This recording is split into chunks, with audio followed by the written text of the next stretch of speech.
নমস্কার। যদি এমনটা হতো, পশ্চিমবঙ্গের প্রাক্তন মুখ্যমন্ত্রী মমতা বন্দ্যোপাধ্যায়কে ৫ বছরের জন্য বাংলাদেশের প্রধানমন্ত্রী করে দেওয়া যেত।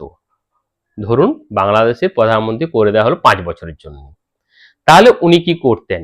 শুনতে থাকুন। প্রথমেই উনি শিল্পে বিপ্লব আনতেন। শিক্ষিত ছেলে মেয়েদেরকে বলতেন, তোমরা শিল্প করো। কি শিল্প? চপ শিল্প। চপ পকোড়া ভাজো, চায়ের দোকান দাও, আর ১ টাকা করে কোটিপতি হও। যদি আপনারা বাংলাদেশিরা যদি আপনাদের ছেলে মেয়েদেরকে যারা চপ ভাজছে তাদেরকে যদি জিজ্ঞাসা করেন, সবাই যদি চপ ভাজিস কিনবে এটাকে, আপনাদের উত্তরটা দিতে হবে, সেটাও বলা থাকবে, হ্যাঁ গো, এমনি করেই আমি কোটিপতি হব। প্রথমেই উনি আপনাদের ওই বেকার ছেলে মেয়েগুলোকে শিখিয়ে রাখবেন। যাই হোক, শিল্প তো হলো। এরপর ওনার এক ভাইপো হঠাৎ করে প্যারাশুটে করে কোনো জনসভায় নামবে, এবং নামার সাথে সাথে আপনারা পরিচিত হবেন ওনার ভাইপোর সাথে, এবং ভাইপোকে যুবা বলে একটা সংগঠন উনি তৈরি করে দেবেন। যতই যুব থাকুক, তাও একটা যুবা বলে নতুন সংগঠন উনি তৈরি করে ভাইপোকে তার সর্বাধিনায়ক করে নামিয়ে দেবেন। সেই ভাইপো ১-২ মাস যাওয়ার পরেই সে হয়ে উঠবে বস। সে এমন বস, তার সর্বত্র পুরো দেশের নিয়ন্ত্রণ তার হাতে ধীরে ধীরে চলে আসবে, এবং সেই বস একটা হেড টিচার নিয়োগ করবে প্রশান্ত কিশোরের মতো, এবং সেই হেড টিচারের আরো যেসব টিচার আছে তারা এসে জায়গা দখল করে নেবে সাধারণ যে কর্মী আছে তাদের। এবার তারা যা নির্দেশ দেবে বসের মাধ্যমে সেই নির্দেশ প্রত্যেকের কাছে পৌঁছে যাবে। আর উনি কি করবেন?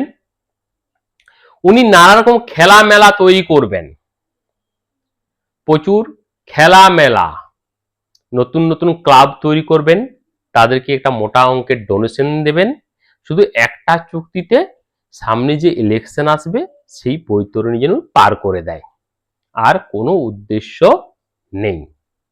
এরপর নানা রকম পুজো টুজো উনি করাবেন। হঠাৎ উনি সব স্কুল কলেজ ছুটি দিয়ে দেবেন। কোনো সময় হয়তো গ্রীষ্মাবকাশও উনি ৩ মাস ৪ মাস করে দিতে পারেন। কিন্তু যে শিক্ষক শিক্ষিকা আপনারা থাকবেন, আপনারা আপনাদের পারিশ্রমিকের যে পারিশ্রমিক সেটা কিন্তু পাবেন না। এটা যদি চাইতে যান যে দিয়ে দেন, এই দেন, তাহলে কিন্তু আপনাকে কুকুরের সাথে তুলনা করবেন। পরিষ্কার জানাবেন, যতই ঘেউ ঘেউ করো, মানে কুকুর যেমন করে ডাকে আর কি। এতে কিন্তু আপনার মান সম্মান যেতে পারে, কিন্তু আপনি কোনো কিছু বলতে পারবেন না। যদি বলেন তাহলে কিন্তু আপনাকে দেশের এক প্রান্ত থেকে আর প্রান্তে উনি ট্রান্সফার করে দেবেন। বুঝতে পারছেন? এ যাবে শিক্ষার জায়গা। এরপর উনি নানা রকম ভাতা তৈরি করবেন, ধর্মের ভিত্তিতে ভাতা তৈরি করবেন, তিনি লিঙ্গের ভিত্তিতে ভাতা তৈরি করবেন, বয়সের ভিত্তিতে ভাতা তৈরি করবেন। আর কি করবেন? বিদেশ থেকে প্রচুর টাকার উনি ঋণ নেবেন। কয়েক বছর পরেই, ৫ বছরের জন্য প্রধানমন্ত্রী আগেই বলেছি, হয়তো ২-৩ বছরের মধ্যেই দেশটার প্রতি জনগণের মাথায় ১ লাখ করে ঋণের বোঝা উনি চাপিয়ে দেবেন। উনি ধর্মের নামে ভাতা দিয়ে দেবেন, লিঙ্গ হিসেবে ভাতা দিয়ে দেবেন, এছাড়া এই ভান্ডার সে ভান্ডার, এই সাথী ওই সাথী, অমুকশ্রী তুসুকশ্রী, এইসব করে উনি দেশটার ১২টা বাজিয়ে দেবেন।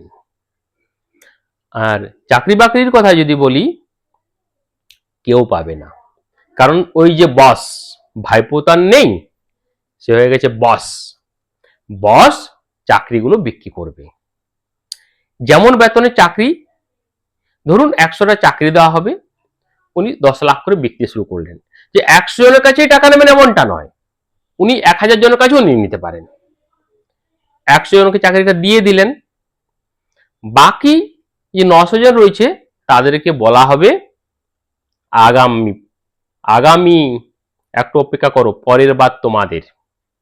সবাই নিশ্চিন্ত মনে টাকাটি জমা করে বাড়ি ফিরে যাবে। আসবে ডাক, আসবে ডাক, ওই অপেক্ষায় থাকবে।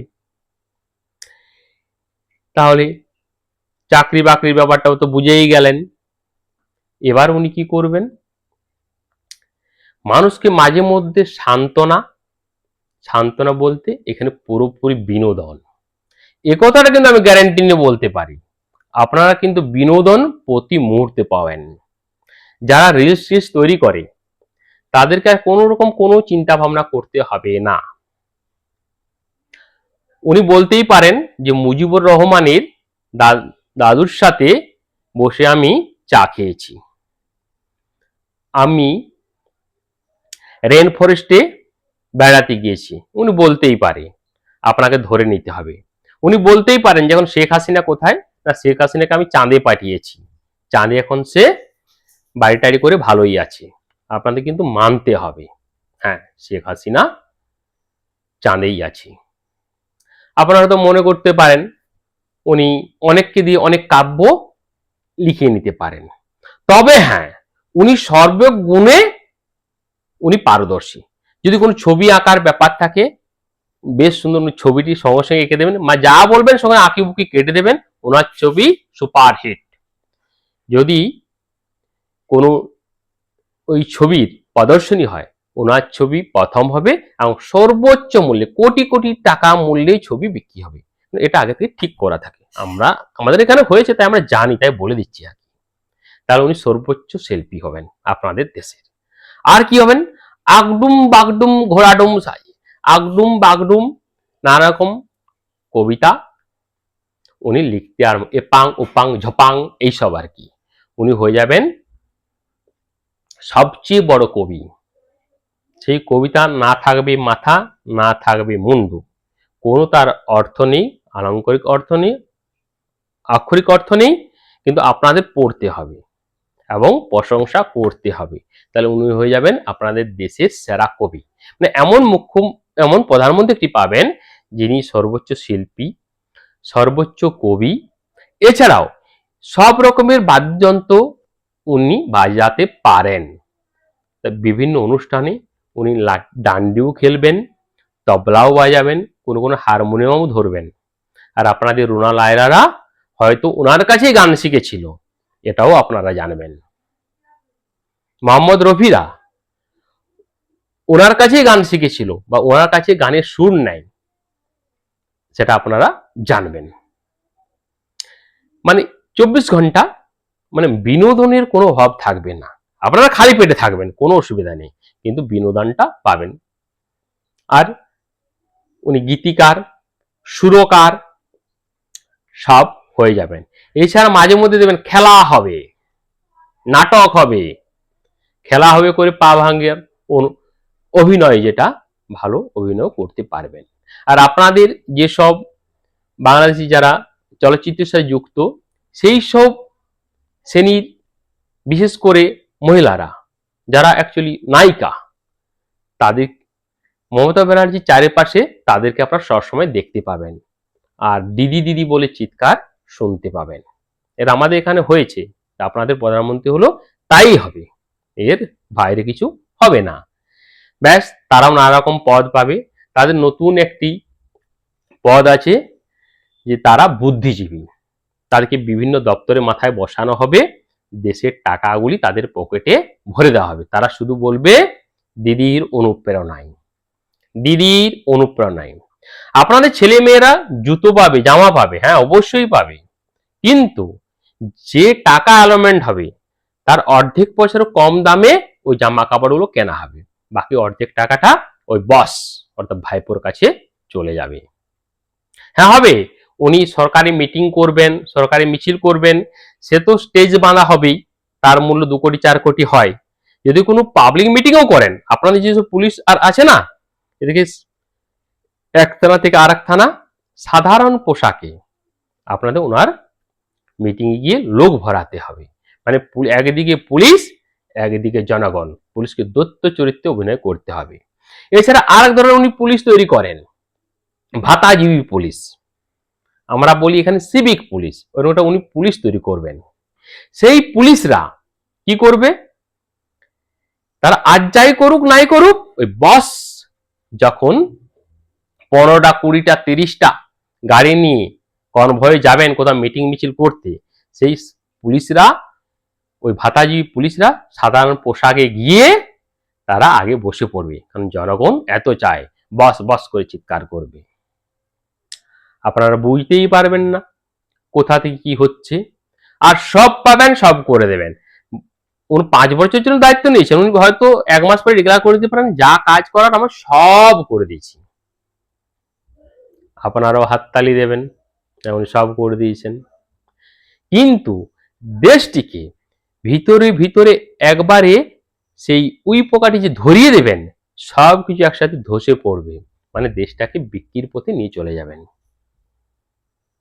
দেশটাকে এমন ভাবে ঋণগ্রস্ত করে তুলবেন যে দেশটার আর কিছু থাকবে না। উনি সব জানেন,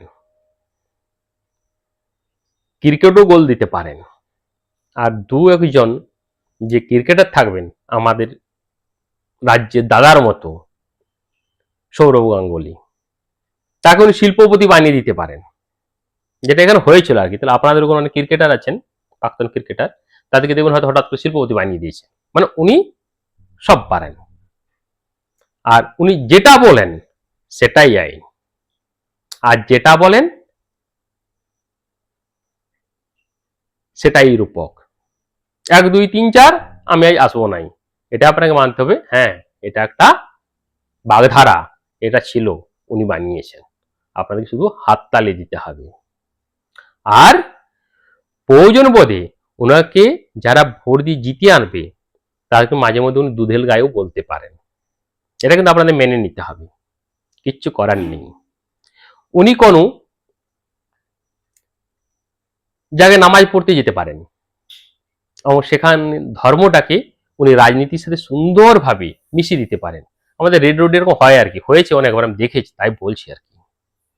আপনারা বুঝতেই পারবেন না যে উনি নামাজ পড়ে অংশগ্রহণ করেছেন না কোনো রাজনীতি করতে এসেছেন। আপনার মধ্যে কেউ কেউ বুঝতে পারেন, তারা মৃদু প্রতিবাদ করেন, ওখানেও হয়তো বাংলাদেশে হয়তো করবেন, কিন্তু সেভাবে গ্রাহ্য হবে না, কারণ এটাও প্রি প্ল্যান্ড। উনি যা করেন সব প্ল্যান করেই করেন। তবে হ্যাঁ, ওরা অনেক নাম থাকবে, কোনো সময় দেখবেন ডক্টরেট মমতা বন্দ্যোপাধ্যায়, কোন সময় দেবেন বাংলাদেশের অগ্নিকন্যা, ওনার উপাধি অনেক।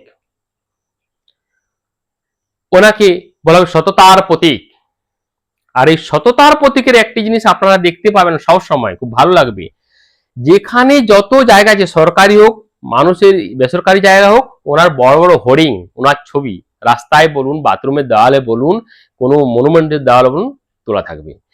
ওই ছবি যদি কেউ একটু সরিয়ে ফেলেছে তাহলে কিন্তু বিপদ আছে, কারণ উনি এতই বেশি প্রচার লোভী, ওনার প্রত্যেক হয়তো বাংলাদেশের প্রত্যেকটি বাড়ির দেওয়ালে ওনার ছবি টাঙানো হয়তো বাধ্যতামূলক উনি করতে পারেন। আমাদের রাজ্যে প্রায় হয়ে গেছিল, অলিখিত হলেও হয়ে গিয়েছিল নিয়মটা।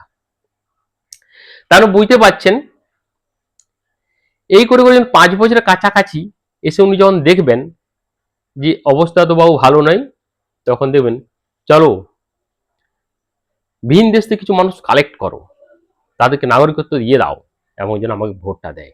এত যখন দেখবেন হিসাবে গরমিল যে ঠিক মনে হচ্ছে না, তখন ওই আবার সস্তা রাজনীতি করবেন। যুবদের বলবেন আমি ভাতা দিয়ে দিচ্ছি, তোমরা কাজ করো,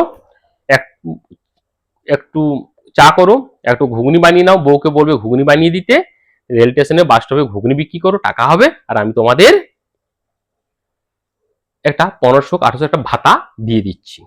ব্যাস, যে ছেলেগুলো চাকরির জন্য আন্দোলন করছিল বা যোগ্য যে লোকগুলি রাস্তার ধারে বসেছিল, তারাও ওই যে বললাম না, যেই তারা ওই ভাতার টোপটি পাবে গিলে নেবে, কিন্তু গিলে নেওয়ার পর ওরা ভাববে ভোটের আগে তো 1-2 মাস আপনারাও 1-2 মাস পাবেন, কিন্তু 1-2 মাস এ তো কোনো ভবিষ্যৎ নেই, 15 মাস কি হবে। কিন্তু টোপকে গেলার পরও তারা আবার ভেবে দেখবে যে নাকি রাখবো কিনা। আলটিমেট কড়া প্রশাসনে ভোট হয়ে যাবে এবং উনি হেরে যাবেন। হেরে যাওয়ার পর উনি কি করবেন সেটি আপনাদের আমি পরবর্তী ভিডিওতে অবশ্যই জানাবো। ততক্ষণ ভালো থাকবেন, শান্তিতে থাকুন। জয় হিন্দ, বন্দে মাতরম।